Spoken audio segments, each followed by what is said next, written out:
السلام علیکم ورحمۃ اللہ وبرکاتہ۔ بسم اللہ الرحمن الرحیم۔ آج کا ہمارا عنوان ہے سورہ انفال کا تعارف۔ سورہ انفال مدنی صورت ہے۔ سورہ فاتحہ کے بعد اس کا 8واں نمبر ہے اور ترتیب نزولی کے اعتبار سے 28واں نمبر ہے۔ اس کے 10 رکوع ہیں اور 75 آیات ہیں۔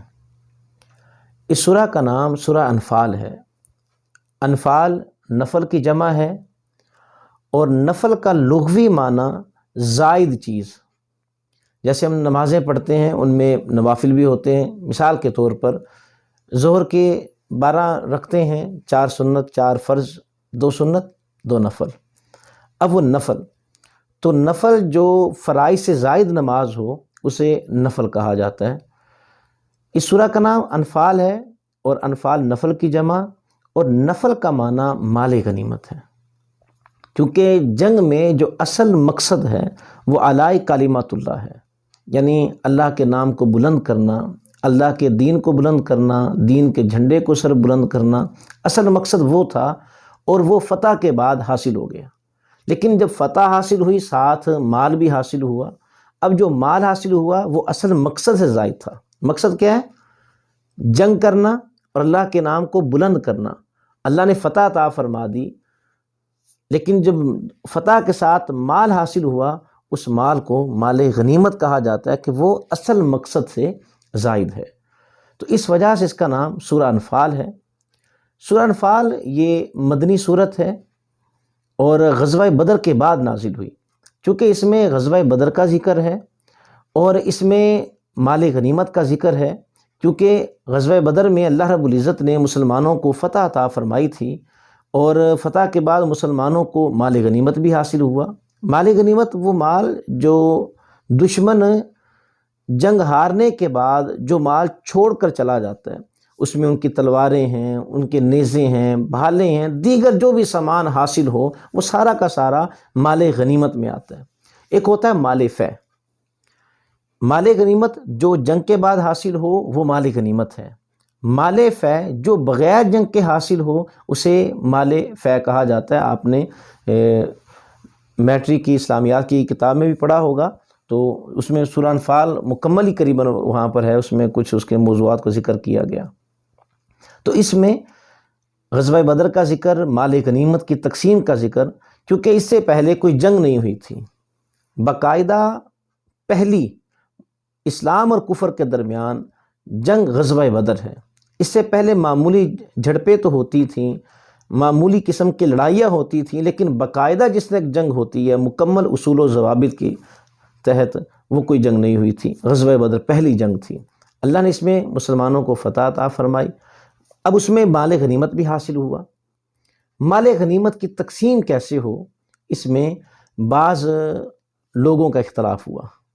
اب یہ اختلاف ایسا نہیں کہ آقا علیہ الصلوۃ والسلام کے سامنے ہوا، نہیں، وہ الگ بیٹھے ہوئے تھے، آپس میں ویسے باتیں کر رہے تھے کہ یہ مال غنیمت جو حاصل ہوا ہے اس کی تقسیم کیسے ہوگی، کس کے حصے میں کتنا آئے گا، اور کیا وہ لوگ جو میدان جنگ میں تھے جنہوں نے جنگ کی انہیں ہی مال ملے گا، یا وہ افراد جو پیچھے بھی تھے جو انتظامات کر رہے تھے، مثال کے طور پر پانی پلانے والے، زخموں کی مرہم پٹی کرنے والے اور دیگر افراد، انہیں بھی مال میں سے حصہ ملے گا یا نہیں ملے گا، اس بارے میں باتیں کر رہے تھے۔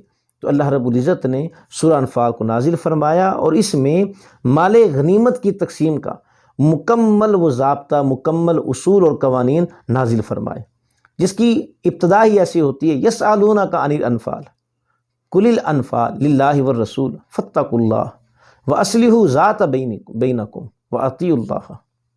یہ آپ سے مال غنیمت کے بارے میں سوال کرتے ہیں، فرما دیجئے کہ جو مال غنیمت، جو اضافی مال ہے، للہ و رسول، اللہ اور اس کے رسول کے لیے۔ اب وہ مال غنیمت اس کے 5 حصے کیے جائیں گے۔ ایک حصہ اللہ اور اس کے رسول صلی اللہ علیہ وآلہ وسلم کا ہوگا، اور اس میں سے بھی جو اللہ اور اس کے رسول کا جو حصہ ہے نا، اب اللہ کو تو مال کی ضرورت نہیں ہے، وہ مال غرباء کے لیے، ناداروں کے لیے، فقراء کے لیے، ان کے لیے ہوتا ہے، وہ اللہ اور اس کے رسول کے نام پر۔ اور باقی جو 4 حصے ہیں، جو مجاہدین جو جنگ میں شریک ہوئے، جنہوں نے انتظامات کیے، جنہوں نے مرہم پٹیاں کی، جو بھی اس میں شامل تھے اس جنگ میں، وہ 4 حصے ان مجاہدین میں تقسیم ہوتے ہیں۔ تو یہ یہ ہے انفال مال غنیمت۔ اب اس سورہ کے جو مضامین ہیں، تو مضامین اس سورہ کے شروع میں اہل ایمان کی علامتوں کو بیان کیا گیا کہ مومنوں کی یہ علامتیں ہیں، جنگ بدر کا پس منظر اور مقصد جنگ کی وضاحت کی گئی۔ اسی سورہ میں جہاد کی فرضیت کا حکم ہے، چونکہ اس سے پہلے جنگ نہیں ہوئی تھی، پہلی یہ جنگ تھی، تو اسی سورہ میں جہاد کی فرضیت کا حکم ہے۔ مال غنیمت کی تقسیم اور جنگ کے احکام اس میں بیان ہوئے۔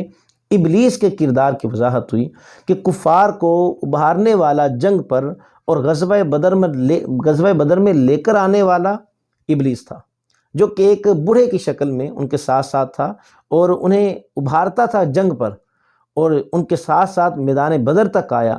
لیکن جب اللہ رب العزت نے مسلمانوں کی مدد کے لیے فرشتوں کو نازل فرمایا، انسان تو نہیں دیکھ سکتے تھے، لیکن ابلیس شیطان یہ فرشتوں کو دیکھ رہا تھا۔ جب اس نے فرشتوں کو اترتے دیکھا، وہاں سے دم دبا کر بھاگا۔ لوگوں نے کہا کہ جو کفار تھے جن کے ساتھ یہ آیا تھا، انہوں نے کہا کہ آج تم ہمیں چھوڑ کر کہاں پر جا رہے ہو؟ تم تو ہمیں لے کر آنے والے تھے۔ اس نے کہا کہ انی ارا ما لا ترون، جو میں دیکھ رہا ہوں وہ تم نہیں دیکھ رہے۔ تو شیطان کے کردار کی اس میں وضاحت کی گئی ہے، اور اسلامی ریاست کے لیے صلح اور جنگ کے جو بھی معاملات ہیں ان کی وضاحت کی گئی ہے۔ تو یہ سورہ انفال کا یہ مختصر سا تعارف تھا۔ اگلے لیکچر میں ہم سورہ انفال کے جو مخصوص آیات ہیں جن کے تراجم ہیں تو ان پر ہم تبصرہ کریں گے۔ السلام علیکم ورحمۃ اللہ وبرکاتہ۔